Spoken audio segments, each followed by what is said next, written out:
Spring air in Rome carried a sense of anticipation as Pope Leo XIV's motorcade made its way through the narrow streets toward the Grand Opera House.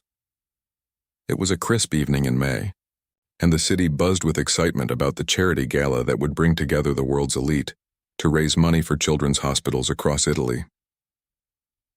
Pope Leo, born Antonio Bianchi to a family of bakers in a small town near Naples, had never quite gotten used to the pomp that surrounded him since his election 3 years ago.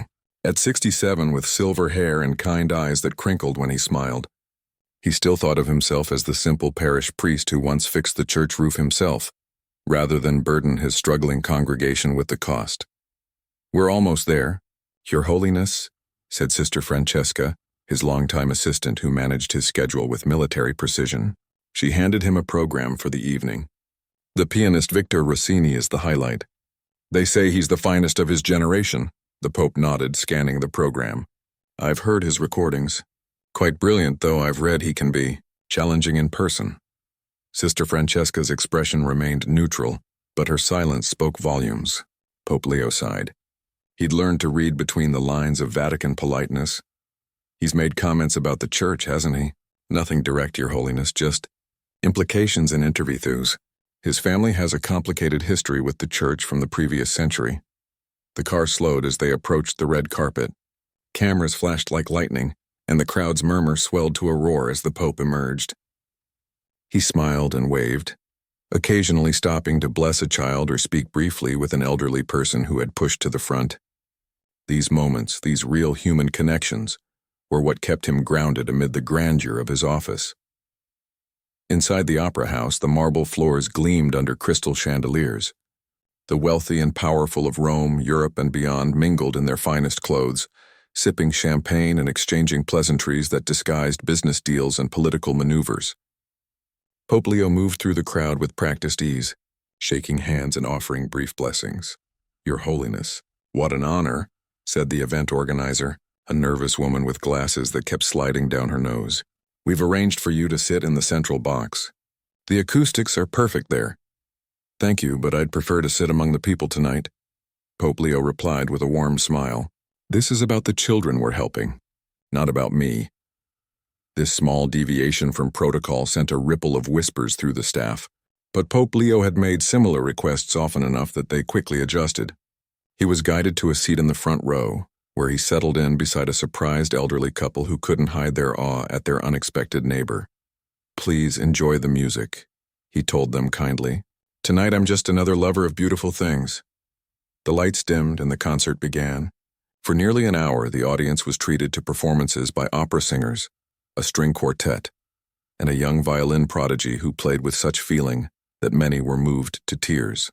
Pope Leo applauded enthusiastically after each performance, occasionally leaning toward Sister Francesca to whisper his appreciation. Then came the moment everyone had been waiting for. The Master of Ceremonies stepped onto the stage, his voice booming through the hall.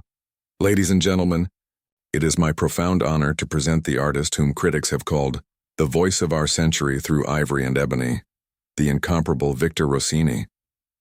The applause was thunderous as a tall, slender man with unruly dark hair strode onto the stage. His demeanor was almost casual, wearing a black suit that seemed deliberately less formal than the occasion warranted. He gave a quick, almost dismissive bow before seating himself at the grand piano. For a moment, his fingers hovered above the keys, and then he began to play. The melody started softly, beautifully, a piece by Chopin that flowed like water. Pope Leo closed his eyes, allowing himself to be carried by the music. Rossini's talent was undeniable. His fingers danced across the keys with both technical precision and emotional depth. But then, almost imperceptibly at first, the melody began to shift. To most in the audience, it simply sounded like creative improvisation, but Pope Leo's eyes opened slowly as he recognized the undertones. Woven into the classical piece were notes from The Cardinal's Hat, a satirical street song from the 1960s that mocked church leadership. It was subtle enough that only someone familiar with the tune would catch it, but Pope Leo had grown up hearing it sung in the streets. He kept his expression neutral, even as he felt Sister Francesca stiffen beside him. The piece continued, and Rossini incorporated more such melodies, all beautiful, all masterfully played, and all carrying barbed messages to those who could recognize them.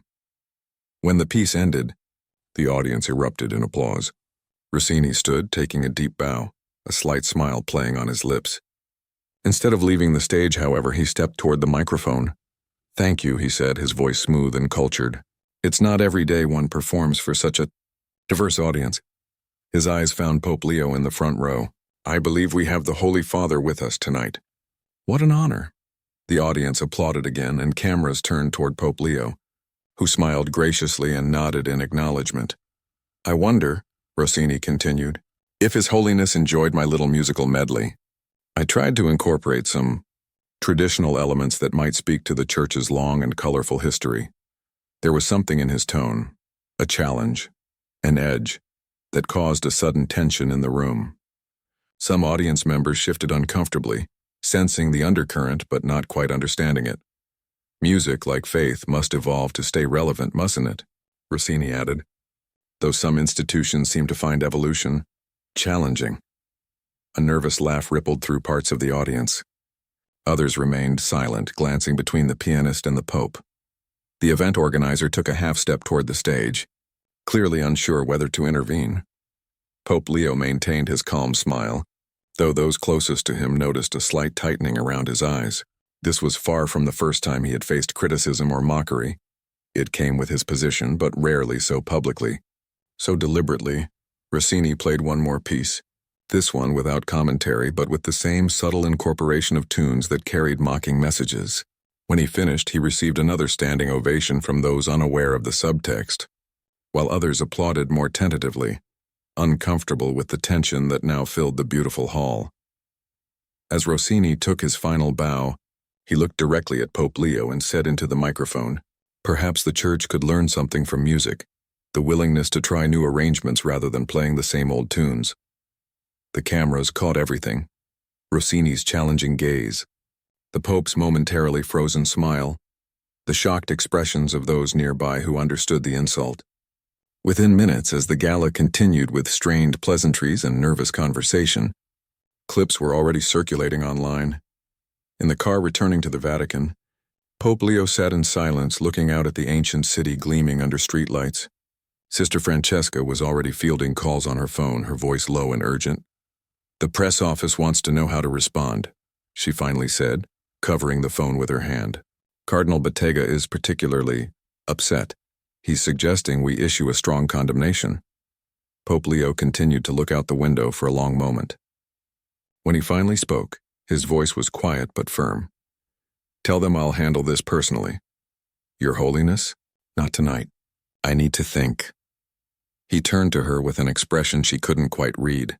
"Arrange for me to see everything you can find about Victor Rossini. His interviews, his background, everything, of course, but what are you planning?" Pope Leo turned back to the window, watching as they passed the Colosseum, that ancient witness to human conflict and spectacle. "I don't know yet," he admitted. "But this isn't just about a pianist being rude or about defending the Church's honor. There's something deeper here. And I think God may be calling me to respond in a way no one expects." Sister Francesca nodded, though confusion still showed on her face.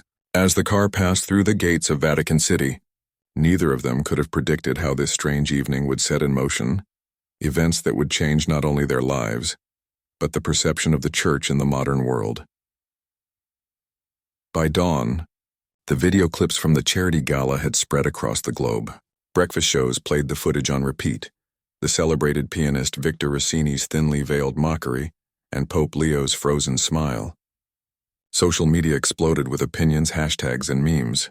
Some praised Rossini for speaking truth to power, while others condemned him for disrespecting a religious leader at a charity event. Inside the Vatican, the mood was tense. Cardinal Bottega paced the length of the conference room, his red cassock swishing with each agitated step.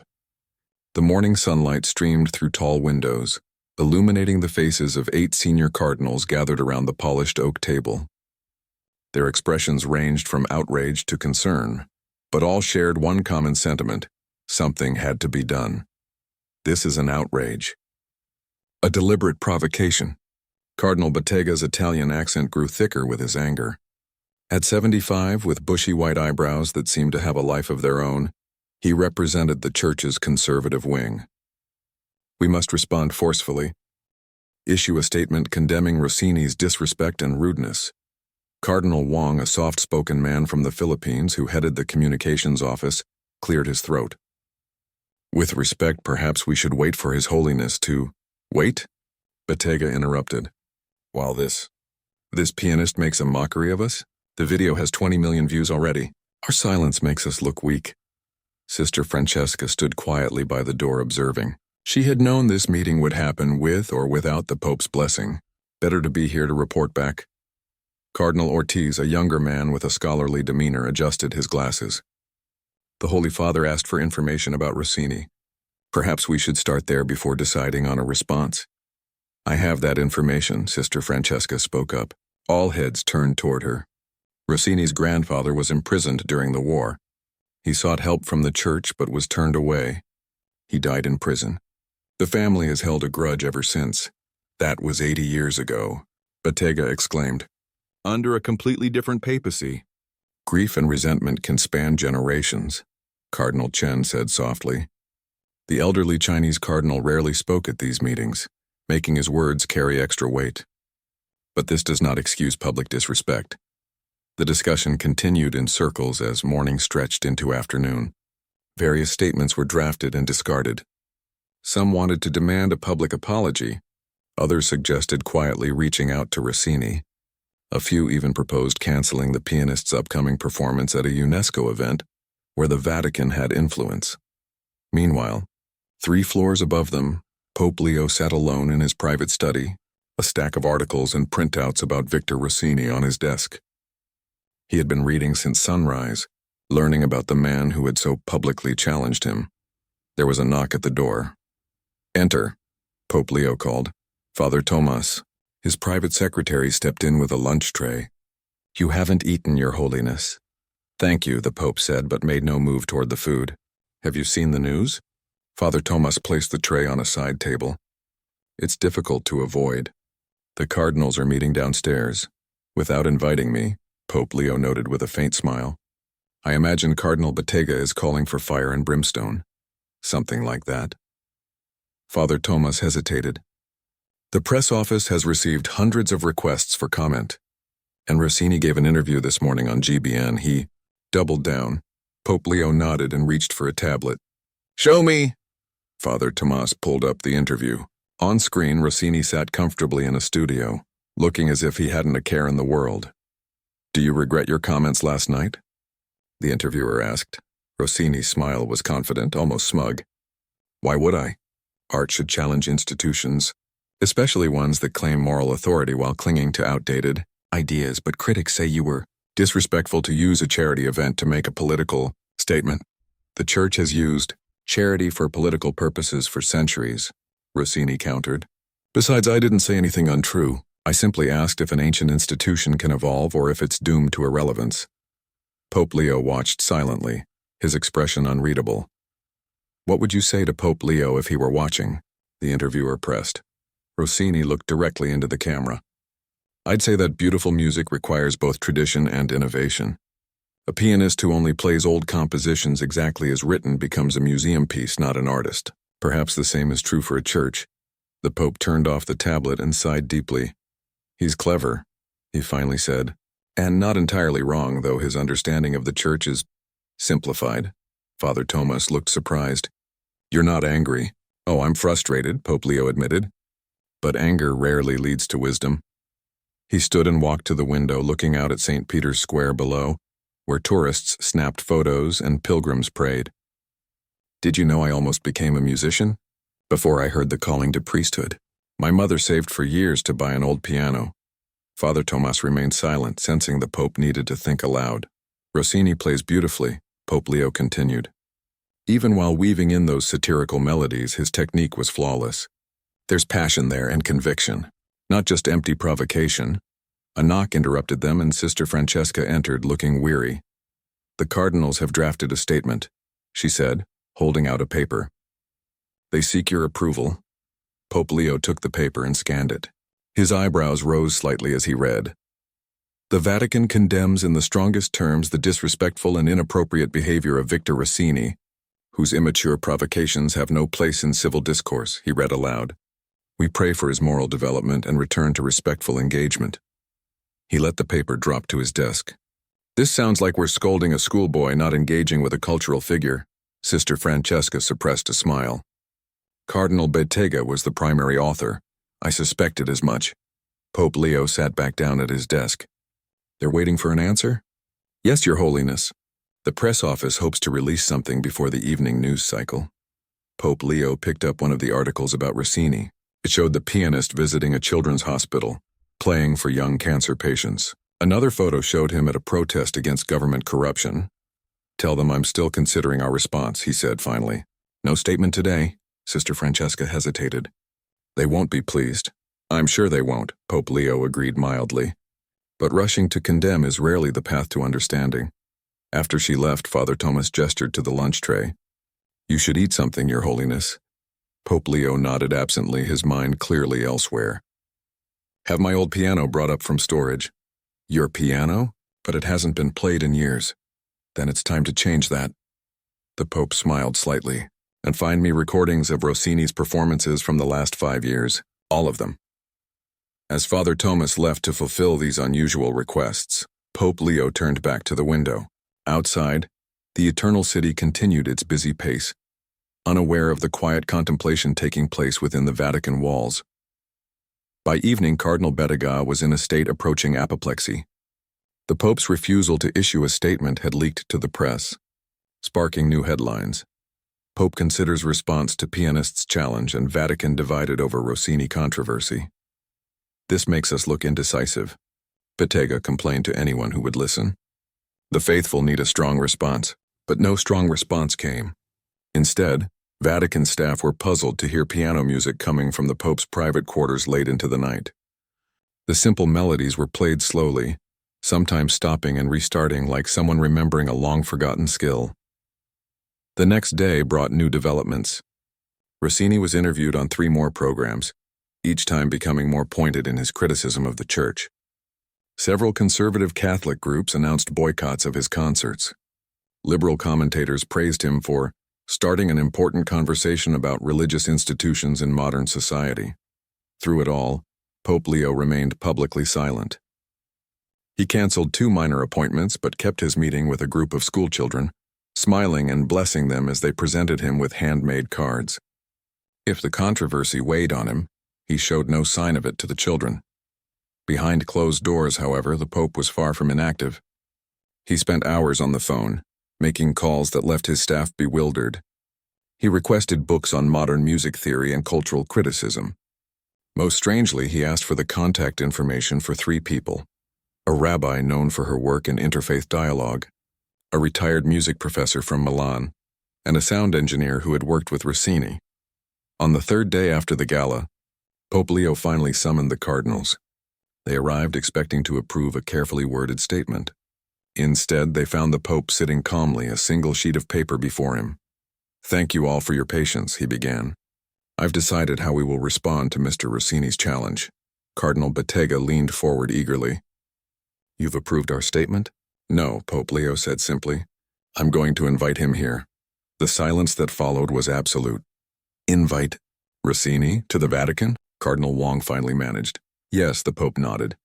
Not to reprimand him or demand an apology, but to collaborate. Collaborate? Bettega's face flushed dark red. With the man who publicly mocked you? Pope Leo's gentle smile never wavered. Christ taught us to love our enemies and pray for those who persecute us. But perhaps Mr. Rossini isn't an enemy at all, but someone whose pain we've never properly addressed. He slid the paper forward. It outlined a proposal for a musical collaboration between Pope Leo XIV and Victor Rossini, a piece that would explore the relationship between tradition and innovation, to be performed publicly. This is unprecedented, Cardinal Chen murmured, though there was a hint of admiration in his voice. Sometimes unprecedented challenges require unprecedented responses, Pope Leo replied. The question is whether we have the courage to try something new. As the cardinals left, some intrigued, others deeply disturbed, Sister Francesca remained behind. Do you really think he'll accept? She asked. Pope Leo's eyes twinkled with a mixture of hope and mischief that reminded her of why so many had been drawn to this baker's son from Naples. "I have no idea," he admitted. "But wouldn't it be something remarkable if he did?" The world held its breath as Pope Leo's invitation to Victor Rossini hit the news. Television commentators debated corridors, his mind swirled with conflicting thoughts. He had come prepared for confrontation, armed with arguments and rebuttals. Instead, he found himself engaged in one of the most stimulating musical conversations he'd had in years, with the very man he had publicly mocked.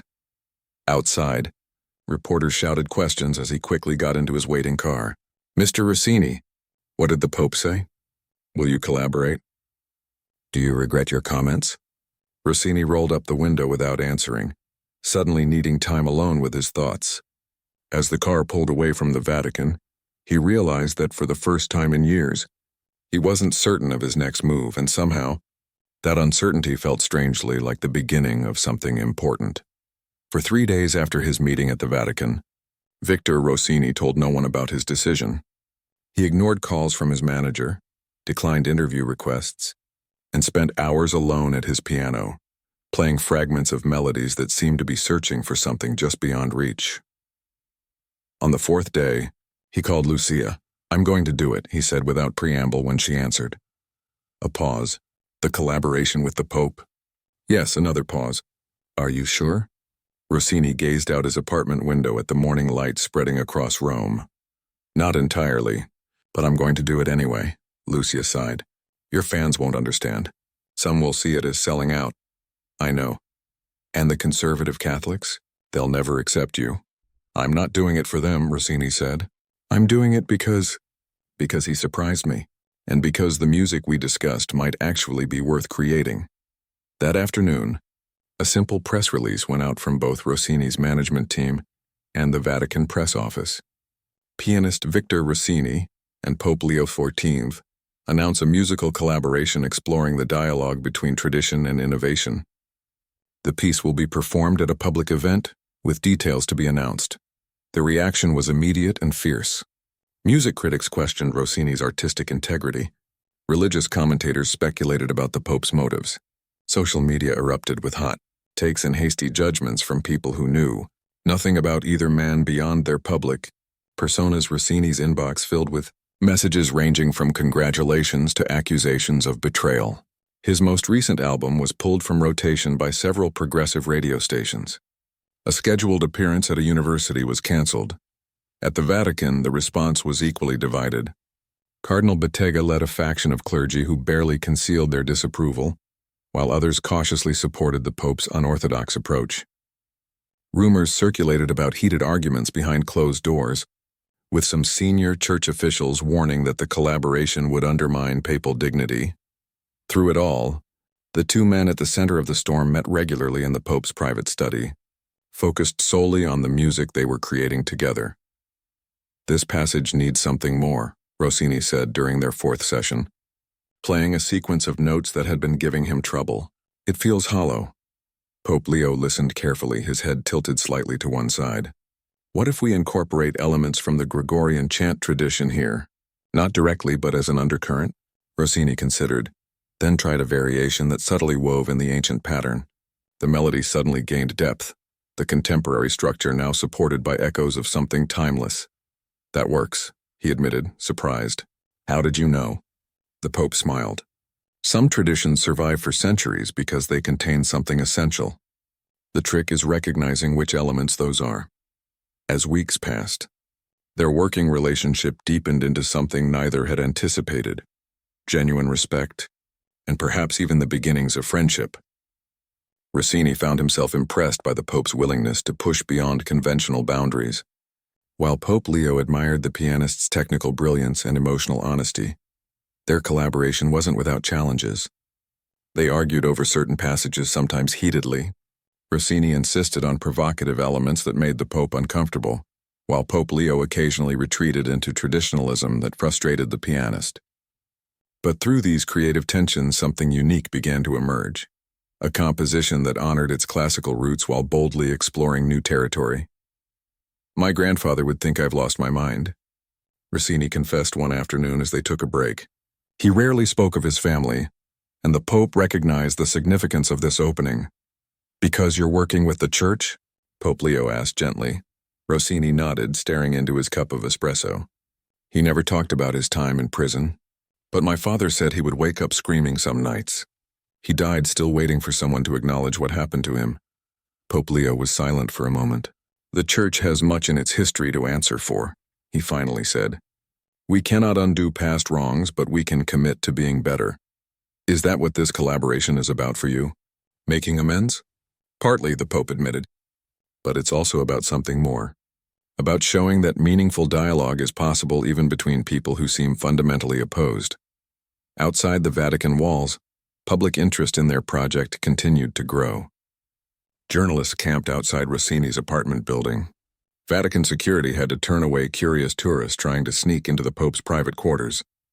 Television specials analyzed the unlikely partnership from every angle, often missing the simple human connection at its core. 6 weeks into their collaboration, as the piece neared completion, they faced a new challenge: where and how to perform it. St. Peter's Square would make a statement, suggested Father Tomas during a planning meeting. Lucia shook her head. Too religious a setting. Victor's audience would feel unwelcome. "A concert hall, then?" Father Tomas countered. "Too exclusive," Pope Leo said, joining the conversation. "This needs to be accessible to everyone."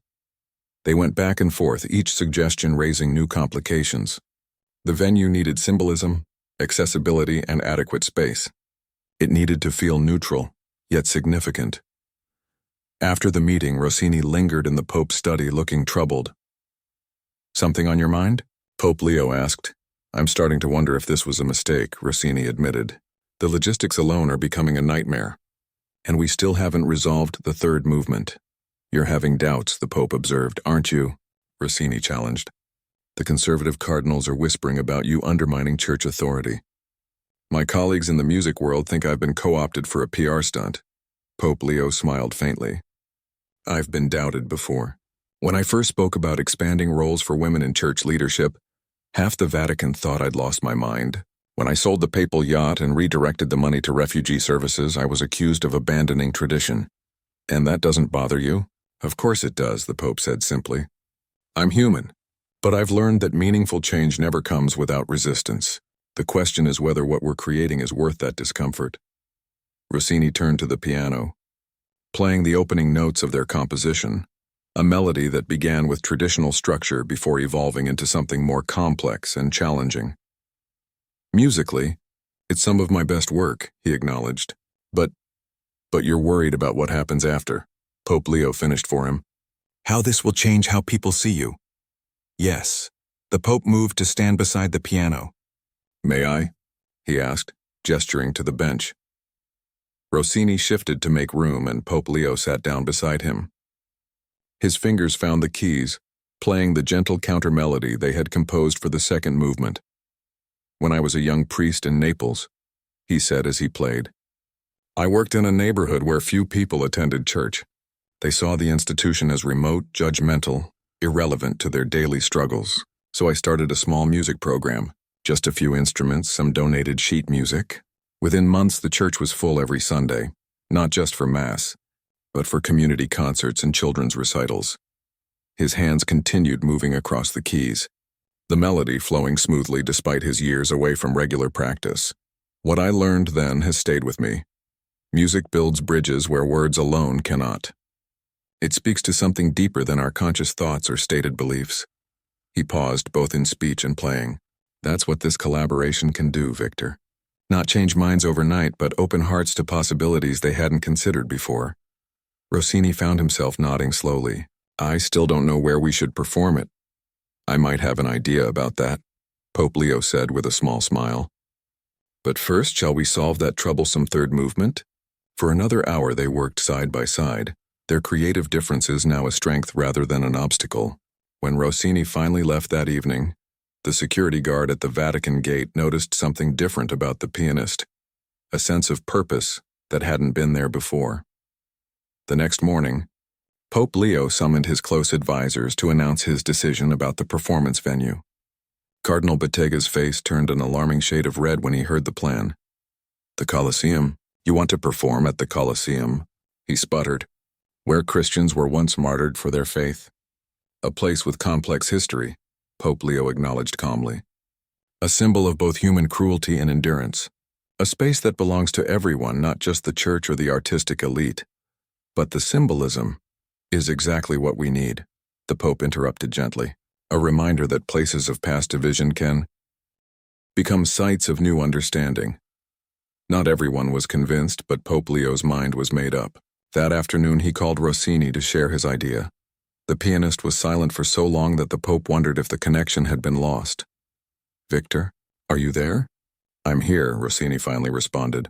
The Colosseum, too dramatic? No, Rossini said slowly. It's perfect. Theatrical without being religious. Historic without being exclusively Catholic. And the acoustics would be interesting. So you approve?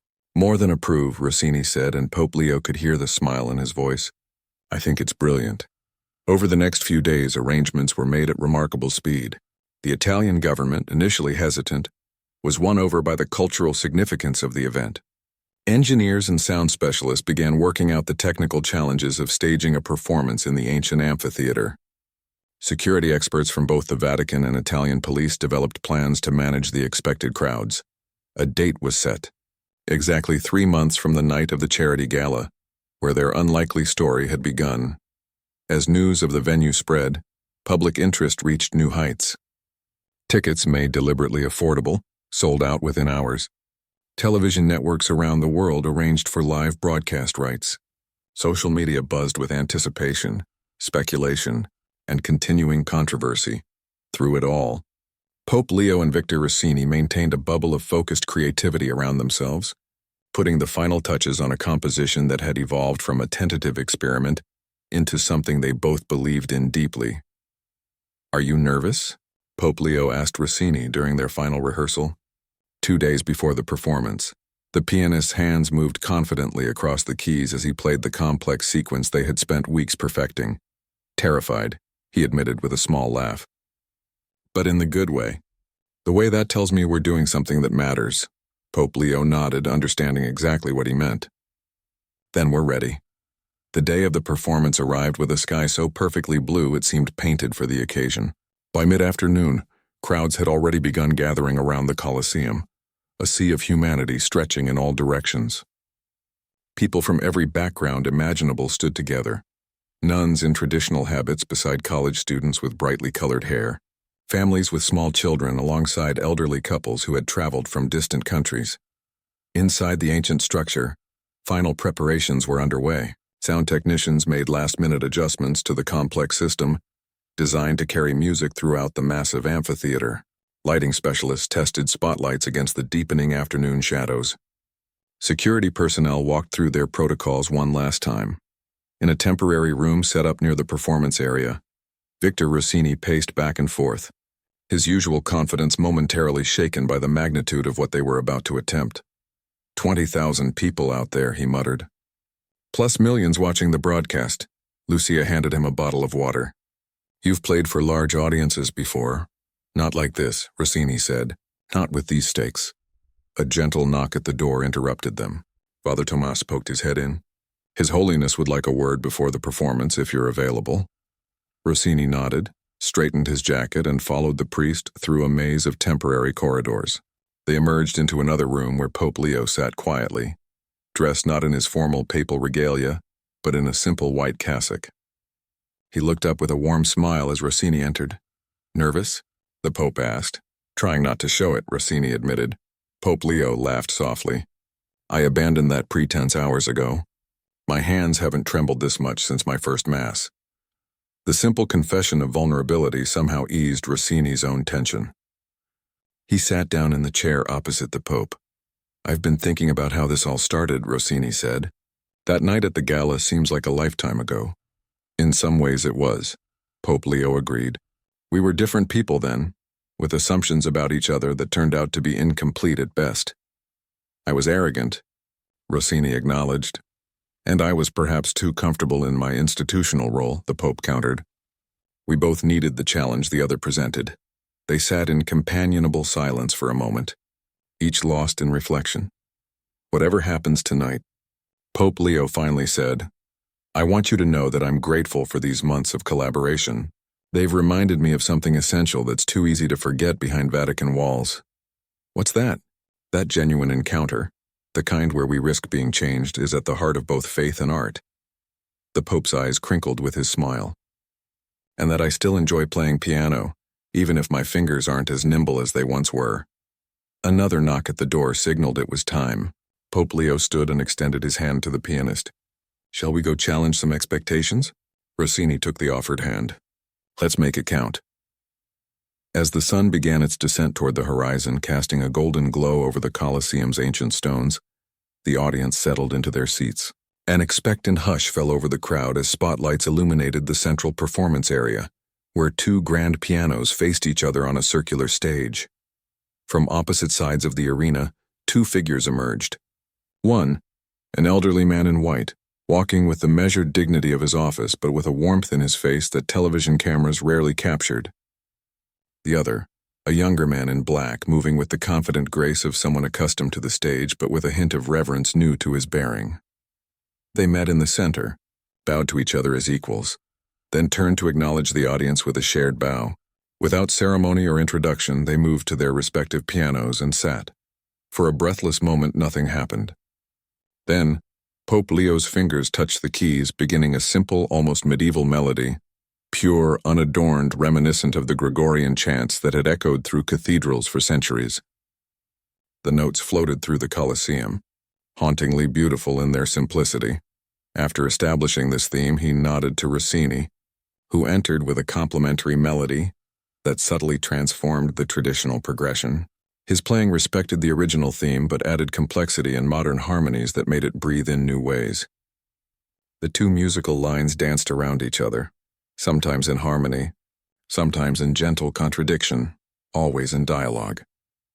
As the first movement progressed, those watching could see something remarkable happening.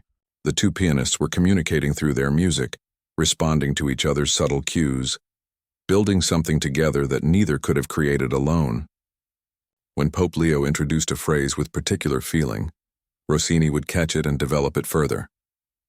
When Rossini ventured into more challenging territory, the Pope would find ways to anchor those explorations in traditional forms.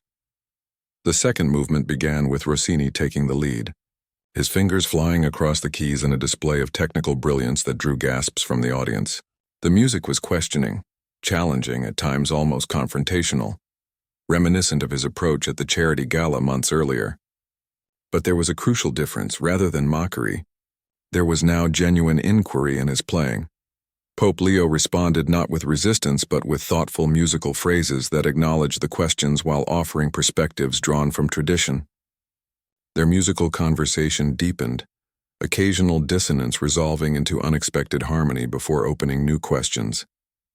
As twilight deepened into evening, lights illuminated the Colosseum in a soft glow. The third movement, the one that had given them the most trouble during composition, began with both pianists playing in unison, a powerful statement that merged traditional structure with contemporary expression. Then they diverged into counterpoint, each voice distinct yet contributing to a greater whole. Those in the audience who understood music recognized the technical mastery on display. But even those with no musical training could feel the emotional impact, the tension, resolution, and ultimate harmony being expressed through the universal language of sound. When they reached the final movement, something extraordinary happened. Pope Leo began a simple, folk-like melody that some recognized as the very tune Rossini had mockingly incorporated into his gala performance. But instead of using it satirically, the Pope played it straight, honoring its simple beauty. Rossini joined in, adding depth and nuance, transforming what had been a weapon into a bridge. As they played the final notes, a profound silence fell over the Colosseum. For several heartbeats, no one moved or spoke. Then, like a wave, applause began to build, starting softly and growing until it thundered through the ancient amphitheater. People rose to their feet, many with tears streaming down their faces, moved by what they had witnessed. Pope Leo and Victor Rossini stood and faced each other across their pianos, both visibly affected by what they had just created together. They shook hands then, in a spontaneous gesture that would be captured in photographs shared around the world, embraced briefly, Stepping to a microphone, Pope Leo spoke simply. Music reminds us that harmony requires different notes playing together, not in sameness but in complement to each other. Perhaps society could learn from this. Rossini took his turn at the microphone, and it shows us that traditions remain vibrant when they engage with the present, rather than hiding from it. My thanks to Pope Leo for teaching me that challenge and respect can coexist. As they took their bows, few in the audience fully grasped the significance of what they had just witnessed. This was more than a concert. It was a demonstration of what becomes possible when seemingly opposed perspectives engage in genuine dialogue rather than performative conflict. In the days that followed, the impact continued to ripple outward. Music critics wrote about the innovative composition that honored tradition while pushing boundaries. Religious commentators noted how the event had reached people who would never attend a church service. Social media filled with clips from the performance, often accompanied by reflections on the possibility of finding common ground in a divided world. At the Vatican, Pope Leo announced a new initiative, the Sacred Dialogue Project, that would bring together artists, scientists, and religious thinkers for collaborative work across traditional boundaries. Surprising many, he appointed Victor Rossini as its first artistic director. Rossini, for his part, began incorporating elements of sacred music into his compositions in ways that respected their origins, while reimagining their possibilities. His next album, titled simply Dialogue, would become his most critically acclaimed work. 6 months after the performance, Pope Leo received a small package in the mail. Inside was a framed photograph of an elderly man, Rossini's grandfather, along with a handwritten note. He would have been skeptical at first, but I think he would have understood eventually. Thank you for helping me see beyond my anger to possibility. The Pope placed the photograph on his desk, next to his mother's rosary and a music box that played their composition in simplified form, a daily reminder that the most profound transformations often begin with unexpected encounters. Perhaps the most significant legacy, however, came in countless small interactions that would never make headlines. People who had watched the performance found themselves more willing to engage across differences, more able to see the humanity in those they disagreed with, more curious about what might be possible through genuine dialogue. In a world often defined by polarization, the unlikely collaboration between a pope and a pianist had demonstrated a different path, one where challenge and respect could coexist, where tradition and innovation could strengthen rather than threaten each other, and where the courage to engage across differences could create unexpected harmony.